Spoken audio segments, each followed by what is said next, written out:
4. Alabama was down by 13 going to the halftime. Went on to score 27 unanswered points in the second half, led by Jalen Milroe, who actually had a great game against um, against Tennessee. He went 14-21, 220 yards, 2 touchdowns. And Chase McClellan had 27 carries for 115 yards and a touchdown. Isaiah Bond and Jermaine Burton both had touchdowns for Alabama. The big thing here, though, for Alabama is, and it's something that we've talked about all year, is their defense has been stout, has been phenomenal all year long. And people watched the Texas game in which Alabama lost, and they said that the defense looked horrid. But if you really watch the game, you understand that the defense actually played phenomenal, played tremendous up until the fourth quarter. The issue is that the offense couldn't stay on the field, so the defense wasn't able to get any rest. But when the defense was playing, they played phenomenal. And so that, coupled with the fact that when the offense committed turnovers, it was on their side of the field, so the defense was not put in a good position.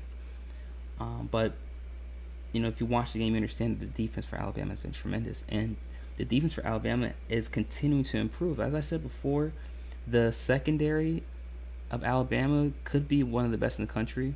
I think that Kool-Aid McKinstry is probably the best coverage corner in college football right now. Him with Malachi Moore, who just returned this weekend, is huge for Alabama secondary. Listen, this is a Tennessee team that was averaging over 320 yards in the air, but they limited Joe Milton to just 271 yards. And that, coupled with the secondary, the front seven of Alabama limited Tennessee to just 133 yards rushing. And this is a Tennessee team that was averaging over 175 yards rushing. So this is a great defensive team for Alabama.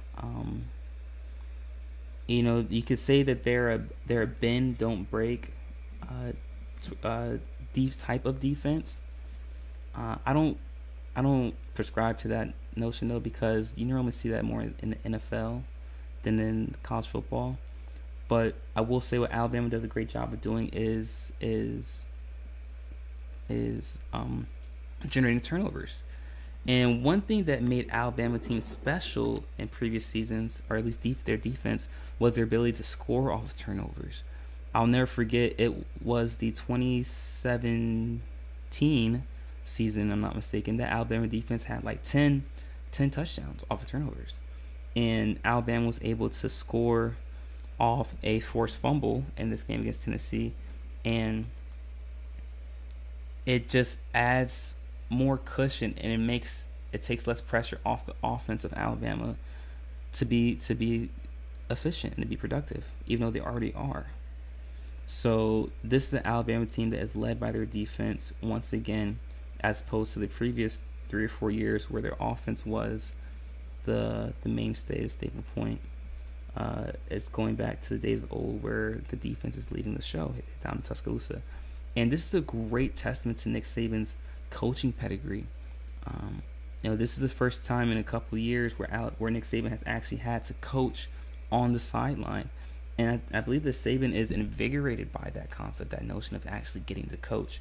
And when you're wired differently, when you're that competitive and you have success at the highest level, the way Nick Saban has, you have to be wired differently.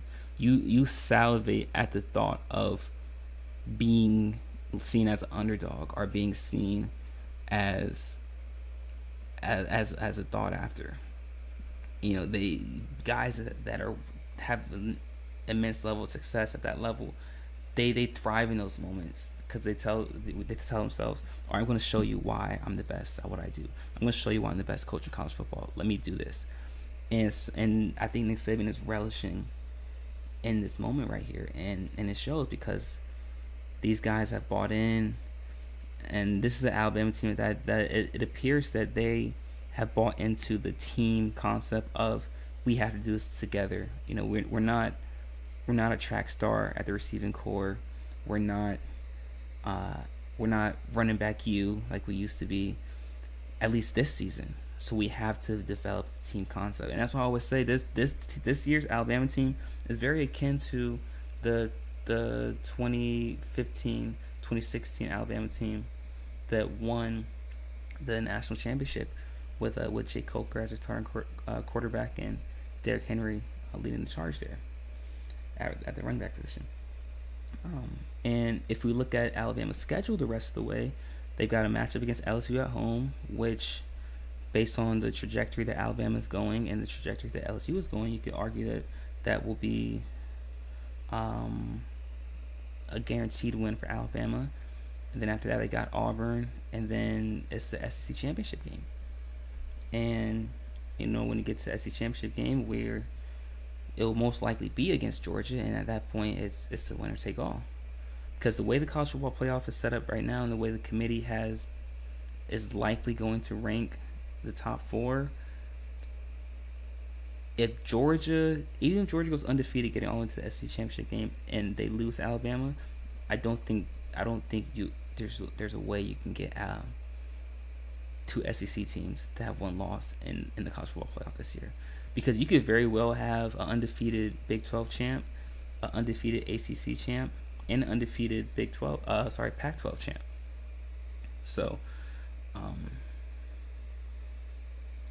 and an undefeated Big 10 team. So, you know, we're talking about 4 conferences that have undefeated teams before we even get to an SEC champion that has one loss. So, this will be a very interesting year for the committee, because this is the most parity and the most leveled playing field that I've seen since the college football playoff inception back in 2014. So it'll be exciting to see. But is Alabama a legitimate contender? Yes, because they have a chance to win the SEC. And like we always say, all roads to the national championship goes through Alabama. In one way or another, it does. And that sentiment has not changed. And if Alabama wins the SEC championship, you can all but guarantee that they'll be in the college football playoff. But let me know what you guys think in the chat room.